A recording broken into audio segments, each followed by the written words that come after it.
right. Well, good morning, everyone. Bright and early on a Monday. I always say it's the lucky time slot. Monday at, what is it, 9 something. Okay, so I'm Kristen O'Hara, and I lead the agency platforms and client solutions team here at Google. And I'm thrilled to be here today with my amazing panelists to kick off New Fronts Week and talk all about how consumer behavior is changing and how, because of it, the landscape of video is also changing pretty dramatically. So today we've got the Chief Investment Officer of Omnicom USA, Katie Klein. So welcome, Katie. Thank you. The Managing Director at the Boston Consulting Group, Rodenhausen. Thank you for being here.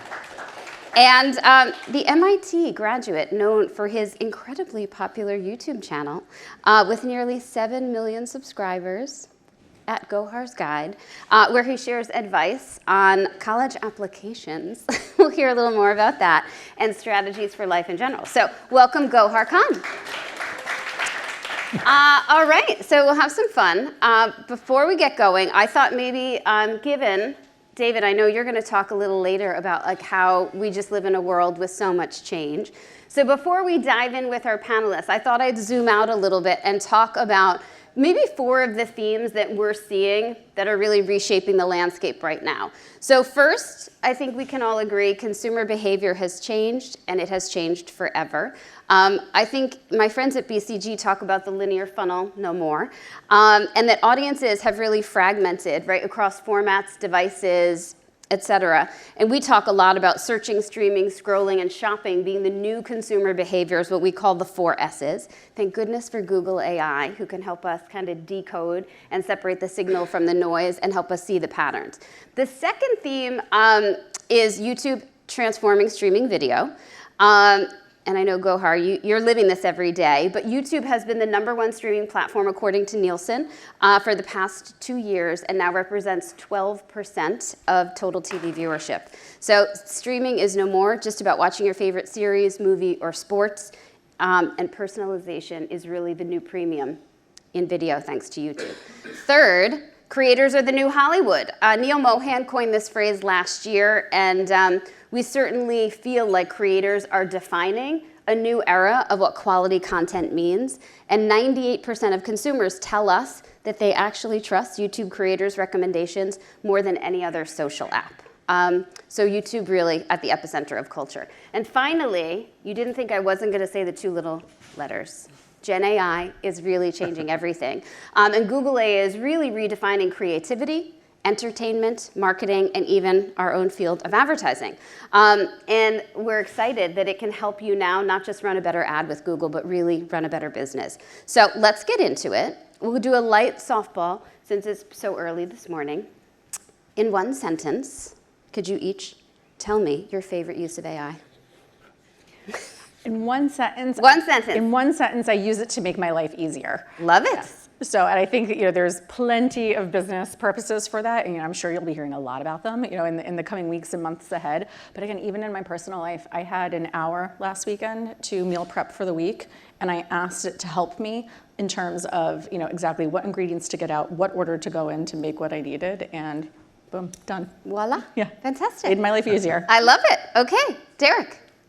Well, I'll say I think it'll be a big theme today, but just the creation of video ads as a new opportunity. To me, that's just been the one where people kind of jaw drops and they see these ads being created, and it's just you see this in practice being a complete game changer. So that gets me very excited, and that's probably the biggest one for me. Awesome. Gohar. Yeah, so I recently built a new studio space to enhance my filming, and I very most recently used AI as an interior designer. I took pictures, submitted it, and had to kind of create these mock-ups of like different styles that I could use.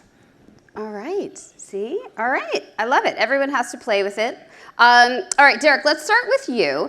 You recently had an article, It's Time for Marketers to Move Beyond the Linear Funnel, where you argue that the traditional marketing funnels that we all have known for years are outdated due to the digital and AI transformation of business. So tell us, what did you learn, and how should everyone here be thinking about the future? Yeah, well, great.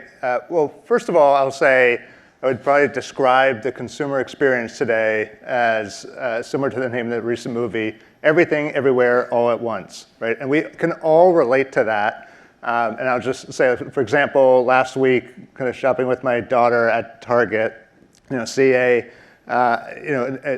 promotion for overhauling your kitchen design. That spurs for us the idea of having a makeover of the kitchen project. Kind of immediately go to search, looking for ideas. All of a sudden, all these brands that I hadn't known about or thought about for that. Then go into video, YouTube, start kind of going down, looking at creators of makeover projects, and then even get retargeted on social and convert digitally, right? And so if you step back and think store awareness, search awareness for brands, video consideration, shopping conversion, or social conversion, and then the whole journey going from offline to online, it's almost the opposite in some ways of what you're kind of trained to market against. So kind of, what do you do with all that? And that whole journey taking place just extremely fast, right, within a day. I think it's now the goal is to plan for influence and execute with AI. And what that means in practice is three things, which is first, think about influence, maybe overreach. So the goal there is to think about what's really going to drive influence across the entire consumer journey, and to maybe change how we think about what the platforms are being used for across that journey in a very different way, and start more from that consumer path. What does that look like? And therefore, we kind of adapt to that versus the other way. The second thing is to plan around end-to-end consumer journeys as opposed to funnel steps. And so what that might look like in this home makeover project is that we're actually thinking about a campaign that's connected to store, to video, to search, and everything is kind of interwoven across teams as opposed to being something that's specific for a particular channel. And the last thing, to your point, is to execute with AI, and that now some of the capacity constraints that we may have had to do those more nuanced execution are eased up, and that we can actually use AI to tailor the different creatives for each of those paths, to test into them and move very quickly. And so I think that's just a different way that we'll go about marketing, and we're already on that journey, and it's pretty exciting.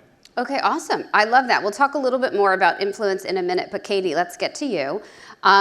So as Derek is saying the funnel has collapsed, you are leading an investment team and advising clients on what to do in this exact moment. So how do you think about investment strategies and how to guide your clients in a world where the consumer journey is basically predictably unpredictable?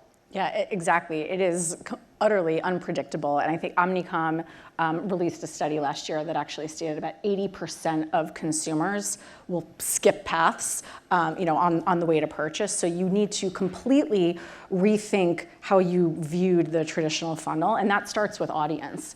So audience-based planning is not anything new. I think we've been doing that for quite some time. But when you think about how AI opens that up, audience is no longer something that is limited. So it's not that I only want to target this demo, or even not that I only want to target this audience. It all of a sudden becomes more of a multiplier, because you can think about, I want to target someone that has a propensity to do this. I want to target someone that is a propensity to convert, a propensity to drive incremental lifetime value. So it really changes how we think about audience. Then you move that into, how do you plan for channels? It changes the way that we think of the traditional role of media channels. And I think nowhere is that more evident today than when we think about holistic video. So I think holistic video for the past number of years has really meant cross-screen between linear and connected television. But today, you cannot have a holistic video conversation without incorporating social video, specifically, influencer and creator with that as well. So then you start thinking about, okay, what are those new data signals that I need in order to plan for that? And it's very, very complex. A significant amount of your streaming viewership is done on a CTV. That's not the case with social. So you need to be ingesting some of these new data sources to plan and activate accordingly. I think that's where a lot of the work that we've actually done with YouTube in terms of bringing in that creator and that platform level data into our own operating system, to ensure that we're planning, activating, and ultimately measuring effectively. Yeah, Katie, I love that it's a Monday morning and you're so excited about this. It sounds so complex. I'm I better be. I'm tired already thinking of it. No, but it is an exciting time, and I think AI is going to help also navigate a lot of that complexity. So Gohar, as we think about disparate consumer behaviors, right? Searching, streaming, scrolling, shopping. The places that they really converge are on YouTube and Google. And in some ways, you talked, Eric, about influence. And we've been talking about how those two platforms really are a sphere of influence for the consumer, but also for advertisers and how to really drive business results. So Gohar, you've already won my heart. As a mother who just went through the college application process, I saw Gohar last spring. We were just chatting about it. So I'm fully aware of the pain point you're solving, not just for the kids, but for the parents. So thank you for that. And tell us about your channel, your vision, and how you're seeing this moment. Of course. So for some context, I started Gohar's Guide back in 2020 after having gone through the college admissions process myself as a first-generation student. And it was a really tough time. I set these really high targets of getting into every Ivy League that I could get into, getting into all these prestigious schools. And so I started Gohar's Guide as a way to really just give back and teach the lessons that I learned throughout the admissions process. And over the years, we've gone from teaching just college admissions to also study tips, personal finance advice, even career tips. And we're really trying to take Gohar's Guide in a direction where it's more than just education, it's entertainment. And so to that end, we're focusing heavily on short form because that was our main growth driver, but we're also starting to lean heavily into longer form media. As we see the presence of YouTube on connected TV, having that sort of appointment viewing nature with your audience is important. And so we want to create better videos, longer videos that exceed 20, 30, 40 minutes, where it's me not just teaching, but also kind of giving them an experience of different educational topics. And so to that end, we also recently invested in a studio to really bring this vision to life. But I'm very excited to see where Gohar's Guide goes in the coming years because truthfully, when I started on this journey, I really never expected myself to become a YouTube creator. Always saw myself being a software engineer, but it's really exciting to see. I know. I was cracking up when you spoke last spring and you said something like, and you told your parents after MIT, this is what you were doing. They were like, oh my Lord. But I mean, incredible success. And the kids love you, and so do the parents. So I'll follow on with that. Gohar, I was recently reading something kind of on AI, and I saw this quote that said, no matter how good AI becomes, it cannot replace the uniquely human experience. In a world of AI outputs, the new premium are human inputs, attention, intention, and meaning. So how does that speak to you as you think about engaging your audience in meaningful ways? So I often think about this notion of high quality content, and I think whenever people within the industry think about high quality content, they often conflate it for high video quality.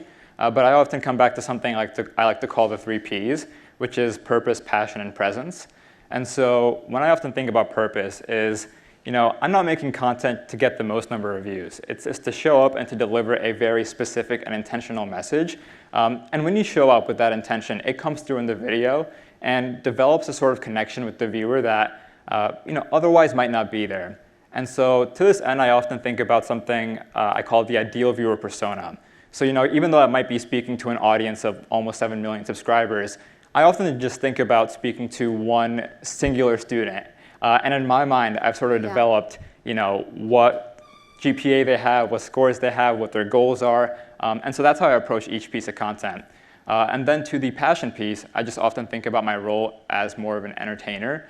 So it's not just to deliver value, but to kind of put an interesting story behind it. And then finally, with presence, it's about not just the content itself, but the experience you build around it. And that might be, responding to user comments, hosting weekly live streams, so you're actually, engaging with your viewers directly, and kind of bringing them into the community. I love that. So the purpose and passion, as you think about bringing that in a world where you just heard Katie and Derek, right, talk about how it's getting much more complex, the traditional funnel is changing, we've got all these platforms. How do you think about all the touch points across the Google and YouTube ecosystem as you build your business and your audience base? Yeah, so outside of Gohar's Guide, I run an edtech startup called Next Admit, and our goal is to provide high school students with college admissions advice, or to kind of help them navigate the admissions process. And so to really support this business, we think about 3 core touch points across the Google ecosystem.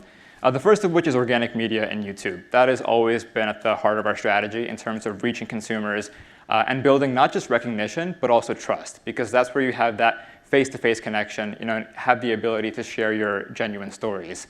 But But outside of organic video, we are also thinking a lot about SEO. Because when you think about the creator ecosystem and creator businesses, they're very dependent on the creator themselves. And if you take them out of the puzzle, historically it's been the case where these businesses ultimately collapse. And so we're thinking about how do we build sort of an objective presence outside of that as well. And so to that end, SEO has been a really important component in terms of creating articles about average SAT scores at Harvard, or how to get into Princeton. And then the third touch point that we consider is Google Ads. So last admission season, we also ran a handful of Google Ads for long tail, high intent keywords. And that strategy really helped in terms of kind of supplementing our organic reach. And so I think overall, as creators think about the fragmented nature of consumer journeys, it's really important to leverage both organic and paid in tandem. Amazing. Lots we can learn from you as a creator and a business person. I mean, incredible. All right, Derek, so Gohar talked about presence, and an important part, I think, of presence for marketers is really personalization and keeping it relevant for consumers. I know that you at BCG did a study recently where you saw that marketers who have deeply engaged with AI are seeing 60% greater revenue growth than people who have not been engaged. Can you talk us through some of the examples and what you're seeing in generative AI and personalization, and give folks what Absolutely. they should be thinking about? Yeah, and what's amazing in particular is even in the months since that report was done, things are evolving, right? And so the work and what we saw clients doing 6 months ago is different than what we're seeing today, and we will be different from 6 months from now, and the pace of change is so incredible.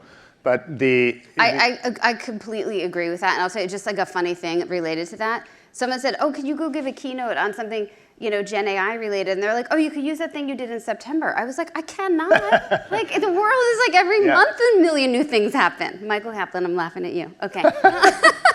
Okay, sorry, Derek, go ahead. No, exactly, and so what I would say is that the use cases that seeing the most right now, where there's just a ton of activity, is around kind of marketing insights into the creative production, and then leveraging it for video, et cetera. That whole process, which I would say is kind of ideate, production and optimization, all steps of that are being innovated so dramatically. And so some examples to bring that to life would be on the insights process, being able to, with a consumer brand, seeing them take everything that's around their brand that they know for some of the portfolio that doesn't get as much focus or as much innovation and advertising around it, and being able to say, okay, let's quickly come up with campaign ideas by loading all of that into Notebook LM or leveraging Gemini or DeepMind to basically say, here's a brief that we create in one day and generate over 100 campaign ideas, then start to whittle those down and get to a sense of, here's a brief with some ideas that are tactical and scored against that we can all agree with as a group. It's like a 1 day, kind of 2 day piece.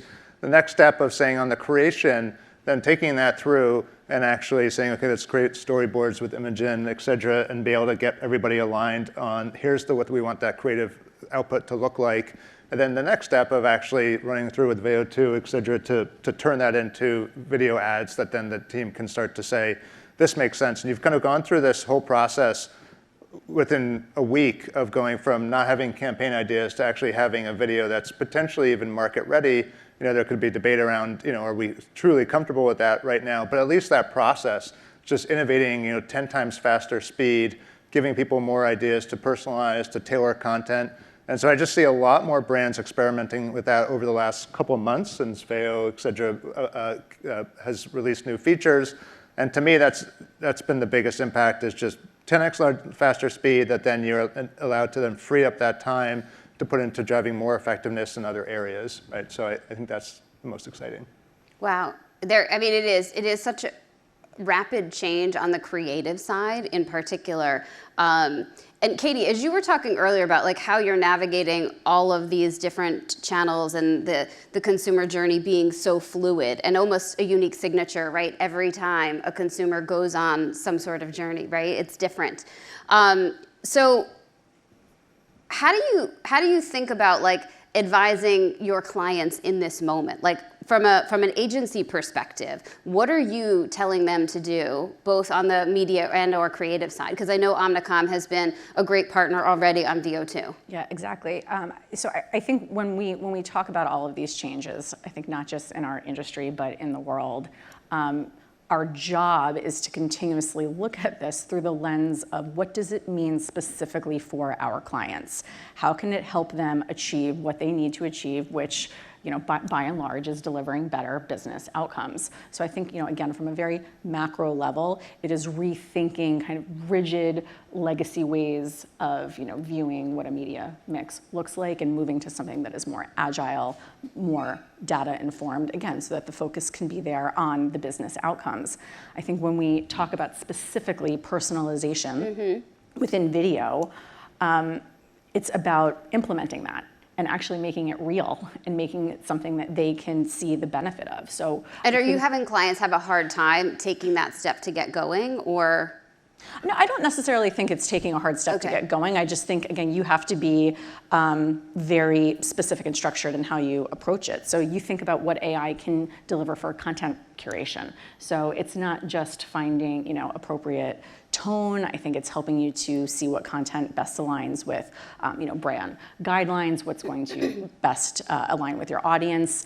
Then you look at it from an inventory curation standpoint. I think this is a lot of the work that we've done together as well. You can really kind of supercharge that curation piece, and then that leads into the improvements in bidding that we can make. And again, a lot of the work that we've been doing within DV360 to really improve that supply chain optimization, how we bid, thinking about how do you eliminate waste, how do you eliminate fraud, and again, ultimately deliver against those business outcomes, which is the end result that we are constantly working towards for our clients. Yeah, and you guys have been an incredible partner on DV360. And last year, I know you were here at the New Fronts with us, not you personally, but Omnicom, on Commitment Optimizer, which has actually been an incredible tool, right, for heads of investment to manage their upfront inventory using AI-powered tools to optimize all of that in real time. And a little later, we'll talk about some of the other AI advancements we're making in DV360, which it is an exciting time. And being at Google, where we're a fully integrated AI stack company, it allows us to have those tools kind of go through the whole, I won't say funnel, but the whole unique consumer journey every time. Okay, let's, Gohar, come back to you. So Neil Mohan talks about creators being the new Hollywood. Okay, if you're the new Hollywood, what investments are you making as an entertainer in the industry?